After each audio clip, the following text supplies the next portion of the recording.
If there's one thing that has become completely apparent across 3 games now, it is that Insomniac get Spider-Man. They understand the characters, their interaction, importance to the world and plot. They get the long-standing lore of the series, and then they get how to change that all around and give you a completely fresh experience, without alienating the existing fans. Something the MCU could learn a lot from. But around those amazing stories are games. So how does Spider-Man 2 stack up? Especially as PlayStation's only first-party exclusive of 2023.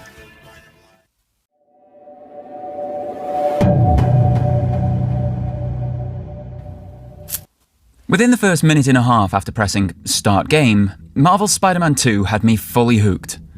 It's some deft storytelling that not only plays on your existing series knowledge from both the original game and Miles Morales, but also from the wider Spider-Man ethos known by pretty much everyone. This game gives an introduction for the ages. Just watch these first 90 seconds or so of the game, from the menu to when it cuts.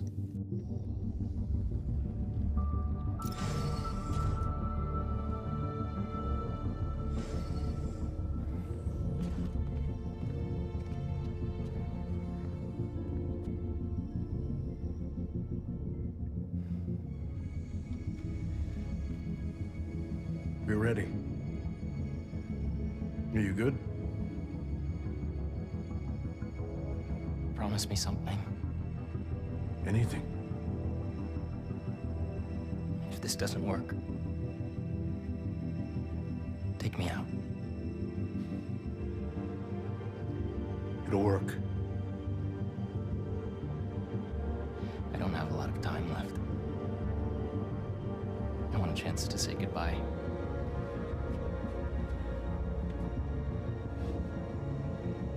I'm not going to lose you.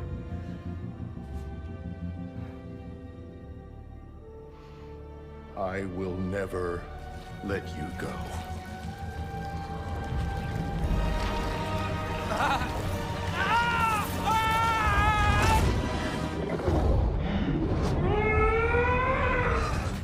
This cutscene has the player hooked immediately, and it's a many-layered reason as to why. It starts with the changing of the Spider-Man lore, how Venom enters the fray, who is wearing it, and even the question of if it is an alien symbiote like in Earth Prime 616 comics, or if it is a medical aid like in 1610, the Ultimate Comics and Miles' original universe. It then starts asking questions about how certain moments in Spider-Man history will play out. How does Peter get the suit? Will it go back to Harry afterwards? Is Kraven Venom? Is Null part of the equation? Will we see Carnage, Scream and co? And are they the hosts of old or new incarnations? What does this mean for Norman Osborn, for Kurt Connors? In less than a minute and a half, the narrative has fully hooked the player with a single scene, and you haven't even taken control of the characters yet. It's a swift, powerful, and engaging start to the game. Now, I have to tell you that I'm a bit of a Spider-Man nerd. I have been reading the comics for most of my life, so over 30 years at this point, and have ingested nearly every bit of media otherwise. So there are moments in this game that resonate with me, the longtime fan, that may not resonate with other players. One of those moments is Peter entering the classroom as a physics teacher in his first scene in the game. This is almost directly out of J. Michael Straczynski's run of the Amazing Spider-Man comics, and is absolutely wonderful. The childlike glee of Peter for imparting knowledge, the wanting to connect with his students. Yuri Lowenthal delivers a hugely convincing, enthusiastic Peter Parker in this classroom scene, and I wish we got to see more of this angle of Peter. But the Parker look holds strong in this game, and very quickly he loses said job because Spider-Man gets in the way. Honestly, what I've just said about Peter at the start of this game? Beautiful. This is Spider-Man at its finest. The narrative then starts to flow, weaving some threads that seem disparate for an age, but start to pull together into a tapestry at around the midway point that then goes at a breakneck sewing pace to the final stop. And it all starts with a scene that many have seen by now, even those that haven't played the game, with Sandman. That's right. The first thing you do in this game as a player is fight Marco Flint, the Sandman, who just so happens to be the size of a skyscraper. This boss fight immediately off the bat serves many purposes. It is a huge set piece that shows the scale of the world that you'll be inhabiting for this entire playthrough.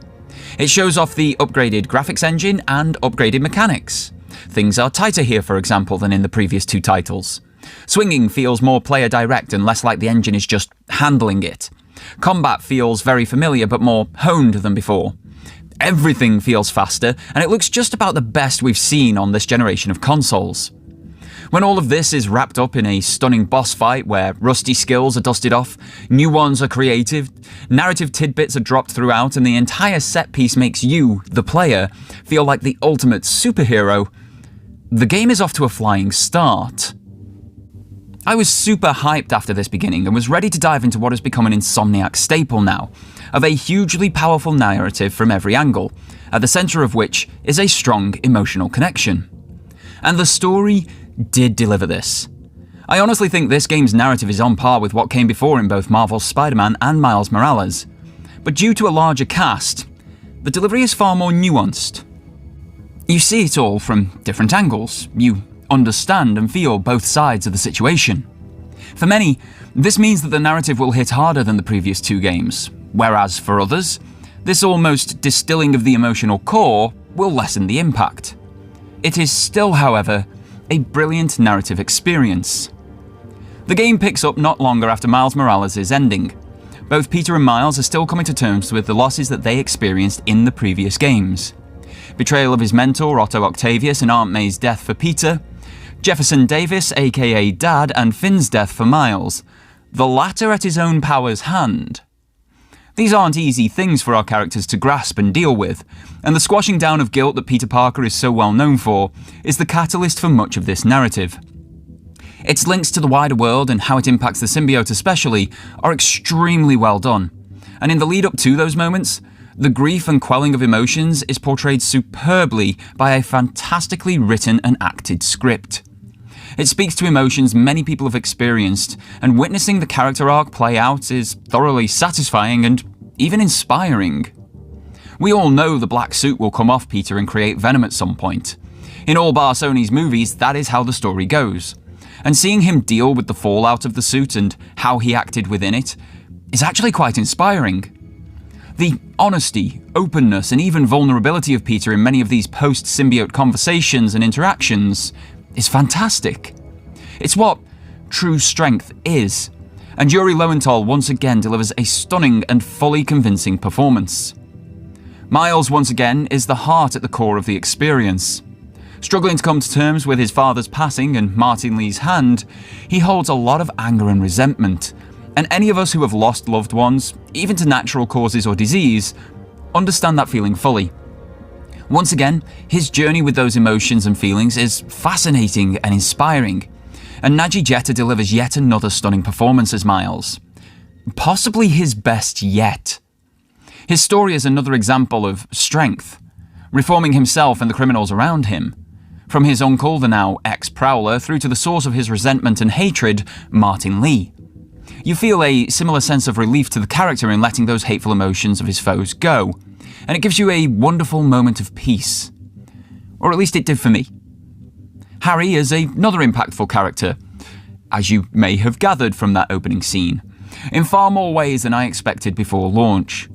His arc is actually partially adapted from an Eddie Brock arc in the comics, one of my favourite intertwined arcs too, especially the symbiote keeping Harry healthy and alive, just like it did to Eddie with his cancer in the comics. Granted, in the comics, the cancer is a lie that Venom implants in Eddie's mind to stop him leaving the symbiote behind, whereas in the game, Harry's disease is set up from long before the symbiote joins with him. Coupled with Peter's arc, and the symbiote bonding with both of them, the creation of a destructive, fearful, and powerful Venom is a natural and fantastic arc. The symbiote changes throughout the narrative from being a calm, benevolent, and healing force for Harry initially, to being an angry powerhouse ready to kill with Peter, and eventually, after being separated from Peter, Venom himself. And what a character and threat Venom is. Bigger than life, power beyond the Spider-Men, angry and destructive. Take the best Venom origin stories, the biggest threat the symbiote has ever been, and smash them together for an idea of how the character exists in Insomniac's Earth 1408 stories. But he's not the only surprising powerhouse. Mary Jane turns up the John Wick vibes massively in this game. Not only does she now have more movement options to remain stealthy and hidden, in her sections, she actually picks up a weapon too. In keeping with the character, the weapon is non-lethal, and it evolves over the course of the game, keeping each MJ mission fresh. But these are a great view of this world from the viewpoint of someone unable to web swing above it. This whole story, though, needs a catalyst. And that catalyst is Kraven the Hunter. This is the most dangerous version of Kraven I think I've ever seen.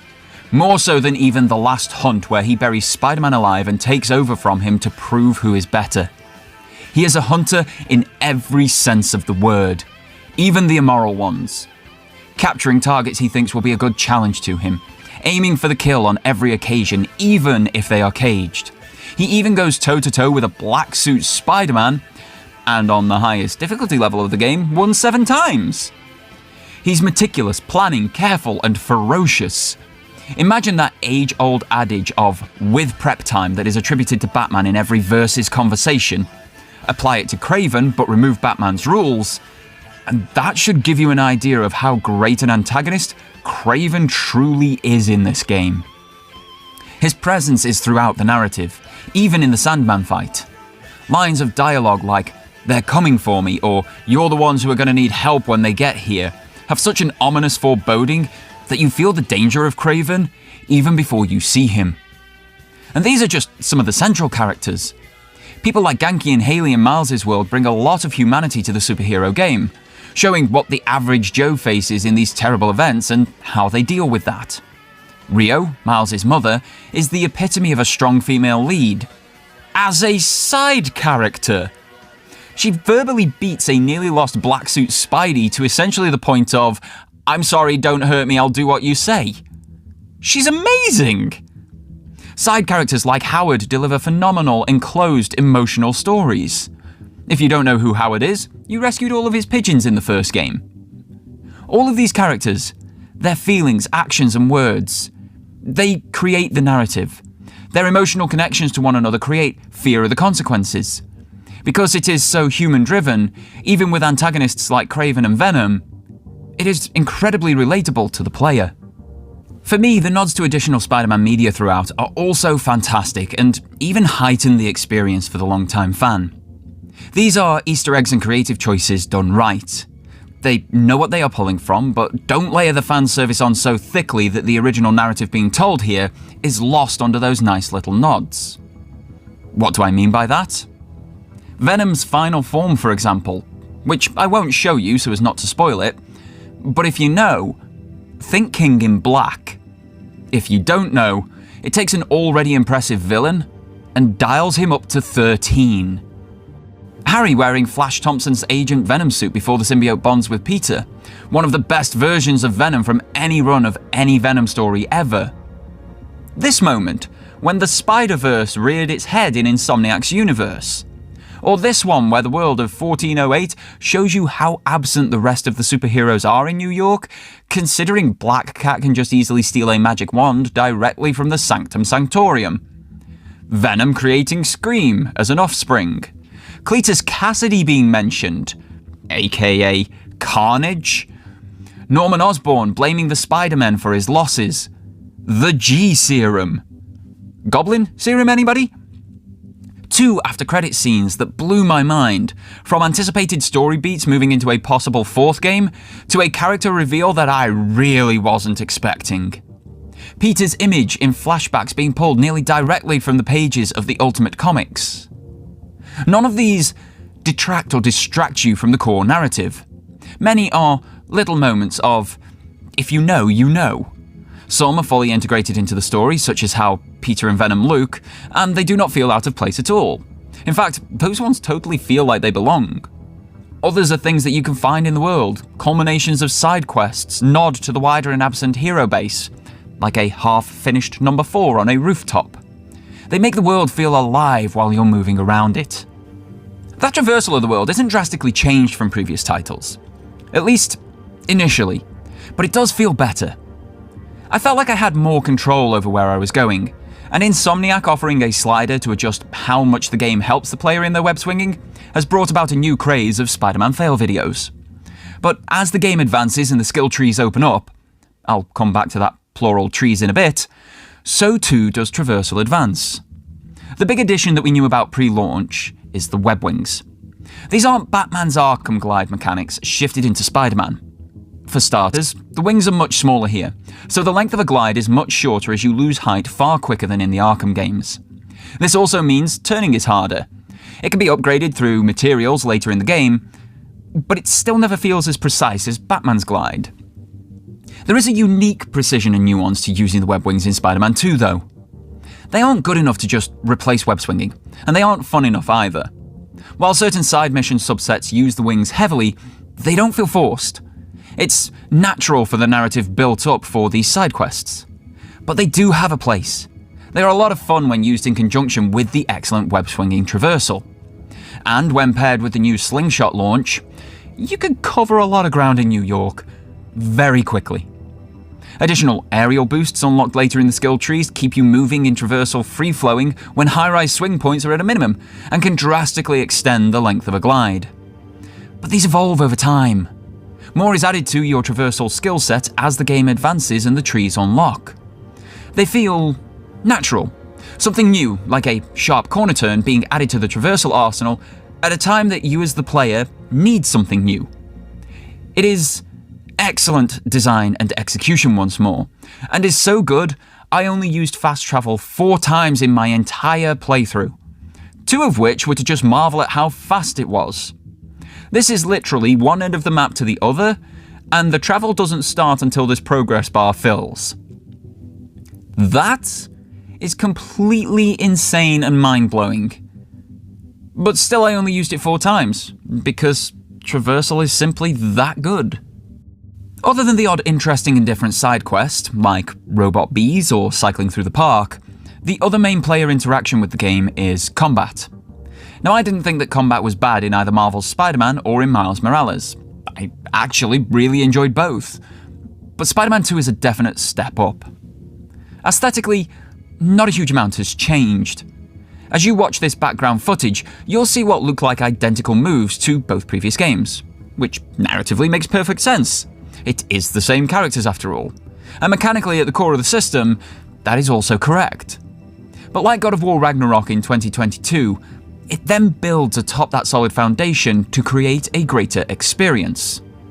And sometimes, it's really simple things that have a huge impact, like the web line and double stealth takedowns.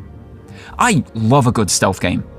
It's why the Assassin's Creed games of old, Splinter Cell and Ghost of Tsushima, really speak to me. Allowing me to create my own pathways with web makes so much sense for Spider-Man. But I also love that these can't be an auto-win feature because of elevation changes in locations, area construction stopping their use, airborne enemies, and so on. It makes their use by the player that much more thought out and tactical. If you do fail that stealth approach though, combat can be very varied. Landing combos, as in previous games, will grant you gadgets to use in combat via holding the R1 button and then using a face button. If you do the same with L1, it is a Spider-Man specific talent. So Venom Electricity for Miles, which does evolve into a blue version of the power throughout the game, and either the Spider Legs, a la Doc Ock's Superior Spider-Man, Peter's inspiration for the legs from the Spider-Geddon comic run, or symbiote powers which are recharged via dodges and parries. Oh yeah, you can parry now in Spider-Man 2. It's not a Dark Souls or Sekiro parry though. It can be used on multiple enemies, but its effectiveness grows with higher level foes. They will get their own warning signal over their head, similar to your spider sense going off, and when that turns red, you can parry them and open up an attack window. All of this doesn't really sound like much when laid out that way, and there are aspects missing from previous games which I don't like. Marvel's Spider-Man, for example, had impact webbing. This was great for stealth or high-rise encounters, as you could knock foes into a wall and immediately immobilize them with webbing, or knock them off the building completely, ending any engagement with them really quickly. Web bombs were a personal favourite of mine for incapacitating a group of enemies from stealth, or giving me a breather in open combat. And considering they appear in the current Marvel Unlimited series, where Spider-Man from Earth 616 Prime and Earth 1408 Insomniac are universe hopping together after the Spot, not seeing them return in-game felt like a miss. Miles' hard light training dummies that help him in combat don't return, and there is no gadget wheel at all this time. This feels like a purposeful streamlining of the combat and gadget system, and makes the conversation around it that bit smaller. But while I did miss these aspects in certain moments, when you are going full symbiote power, thoughts about them quickly fade into the background. But the skill trees offer new ways to fight as well. There are 3 skill trees in total in this game. One for Peter, one for Miles, and one that they share. There is also a suit tech upgrade path for traversal and combat passive upgrades, and a gadgets upgrade path for gadget power and effectiveness. The suit tech upgrade path unlocks an interesting way to fight, because the longer you stay airborne for, the more damage you do to enemies. To make this effective, you want to upgrade your web yank abilities to be able to pull foes into the air, and then you need to marry that with gameplay of dodging, boosting, swinging and gliding to stay airborne for combat encounters.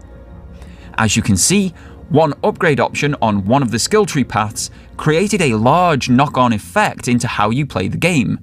And this is true throughout these paths and trees. I love the Spider Arms tornado that webs people to walls, but it only does the webbing to walls after 2 additional upgrades in Peter's skill tree.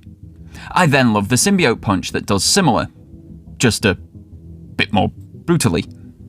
I can use the abilities screen to modify which of these Spider-Man skills are selected, then mix and match to a degree, changing combat to my personal preferred way of fighting. While talking directly about combat is limited due to a purposeful streamlining of some aspects of the game, when you add the skill trees and upgrade paths in, it becomes far more nuanced and complex. Some of the skills tie into the story and are major revelatory moments, so I won't go into this in depth.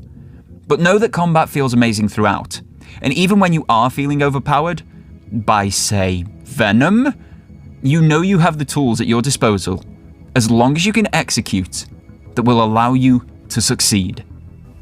All of this is sounding really positive. I haven't really had a bad thing to say about the game yet, and looking at the game from a technical perspective, that feeling continues, for the most part.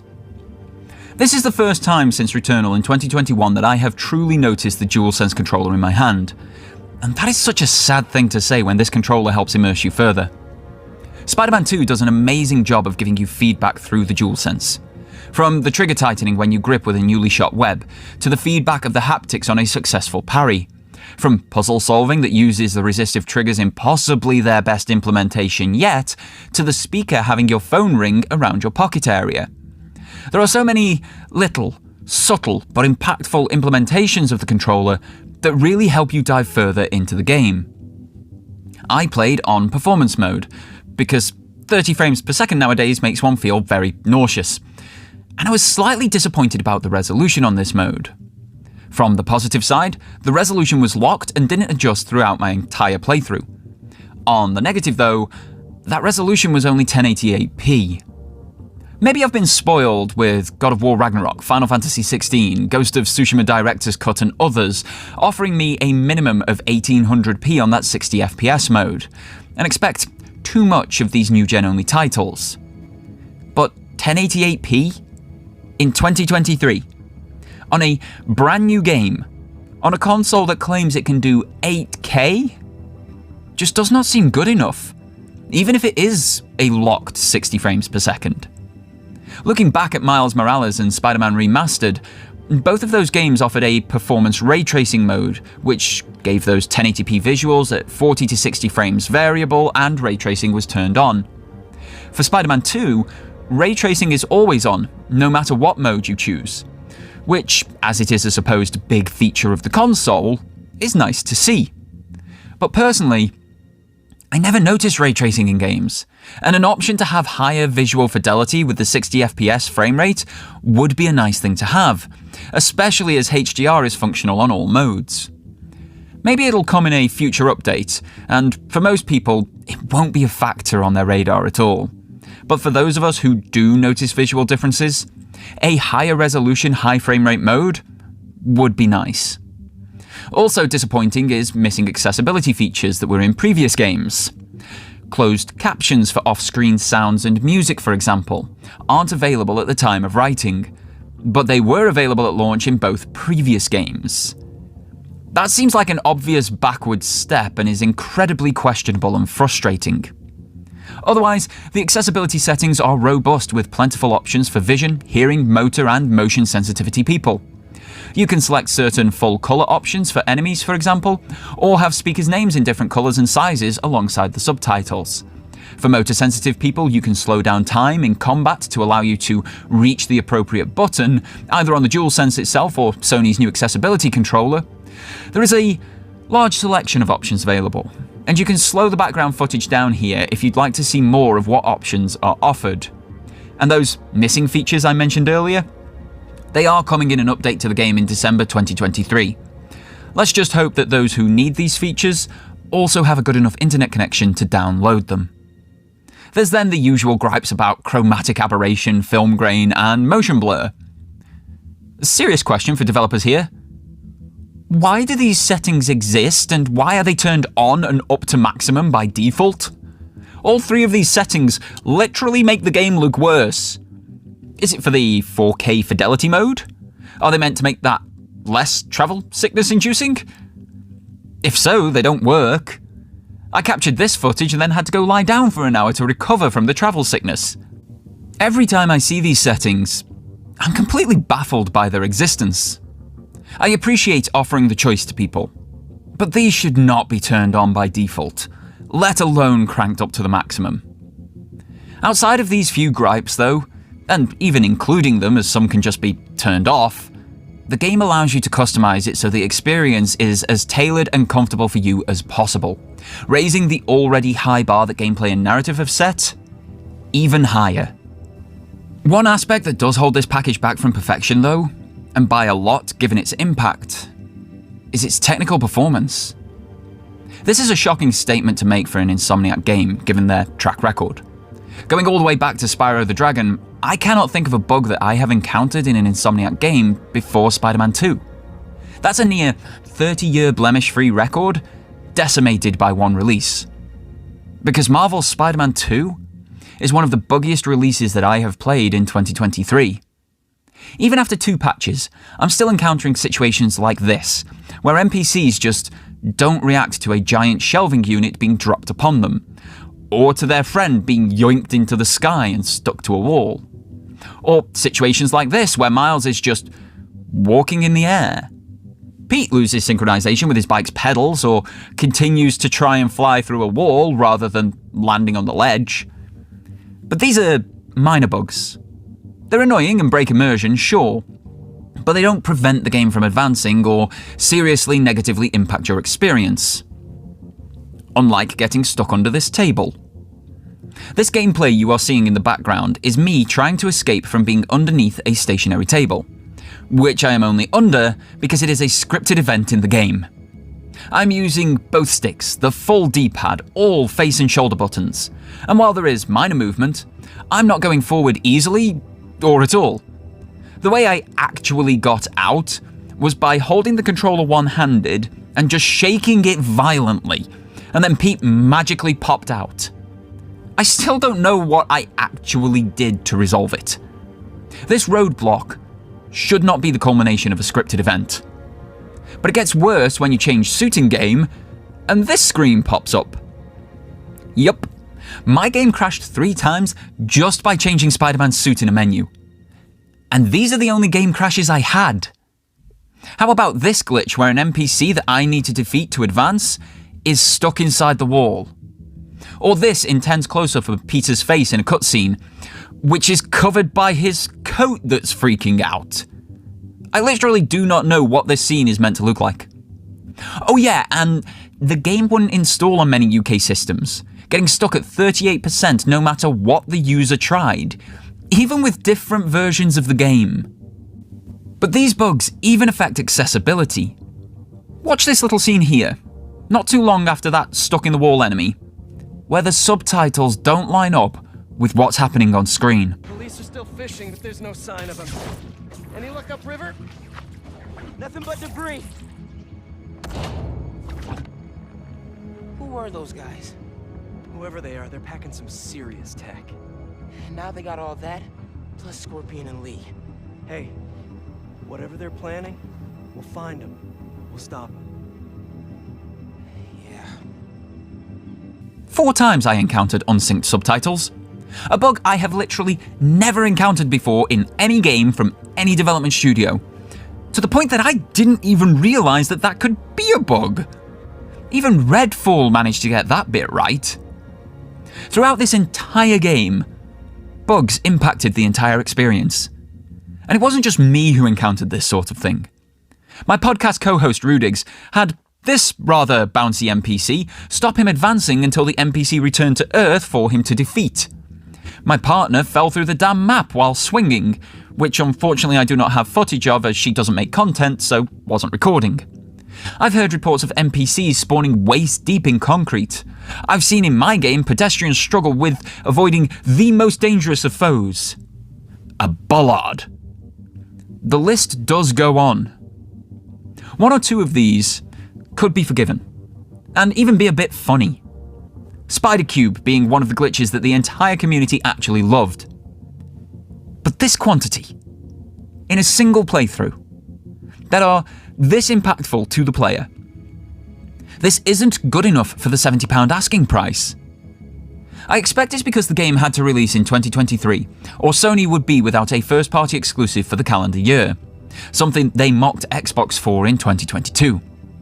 But if this poor technical performance, from a studio known for exceptional technical performances of 3 previous decades, is the price that we, the players, have to pay to have a year that isn't barren of first-party releases, I'd rather take an empty year and have a game that performs as well as the sum of its other parts deserves upon release. All up, I think Marvel's Spider-Man 2 from Insomniac Games is a great game, held back by subpar performance. Depending on your stomach for such things, those bugs, crashes and glitches could be a deal breaker for you, and you should therefore steer clear of the game in that regard. If you can look past the performance issues or even wait until they are fixed with patches, which will probably also mean the game is cheaper by that point, the story, characterization, gameplay and overall experience are up there with the best that I've had in 2023. And in such a stacked year, that is high praise indeed. But it has launched with those performance issues. And I was considering dropping the game for a while until the patches fixed the challenges I was facing. As a narratively driven gamer though, I'm glad I didn't. Although this title didn't hit me as hard as the previous 2 releases, simply owing to the fact that this is a Venom story and they have been told many times before, it still left me feeling as satisfied. This isn't the longest game on the market right now, and I realise that's a problem for some people. For some players, in-game time divided by the cost of it is how they draw value from a release. For me, however, it is the quality of the experience, not the length of it, that matters. I would much rather have a high-quality 30-hour experience that leaves me wanting more than a 300-hour experience that I am bored of by the 35-hour mark. The length of a game to me is not part of the value proposition. It is the content within those hours, how it is delivered and how it keeps me engaged, that matters. In the 26 hours I played of Spider-Man 2, I completed the whole thing on the Spectacular difficulty, which you have to beat to unlock the Ultimate difficulty, and earn the Platinum Trophy. Something I didn't do with Final Fantasy XVI earlier in the year. So Spider-Man 2 kept me more engaged. Can I recommend this game? If you're watching this review after February 2024, 100%. In this time frame, the performance issues I have mentioned should be patched out. The game itself is awesome, a great experience and proof that Insomniac really knows how to deliver a quality distilled experience that even at that full cost, I think is worth it. Before that sort of time frame though, it's more of a cautious recommendation. The quality of the underlying game won't change.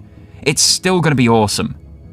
But the performance at launch and 3 weeks after just isn't good enough. And it is a serious negative impact upon your play experience. So depending when you're watching this, depends on how highly I recommend the game. Which is a concerning conclusion for PlayStation given that this is the only first-party exclusive in 2023. They have, however, had third-party exclusive games in 2023, and feel free to check out this video of Final Fantasy XVI, one of the other exclusive games. In the meantime, thank you so much for tuning in, have yourselves a fantastic day, and take care.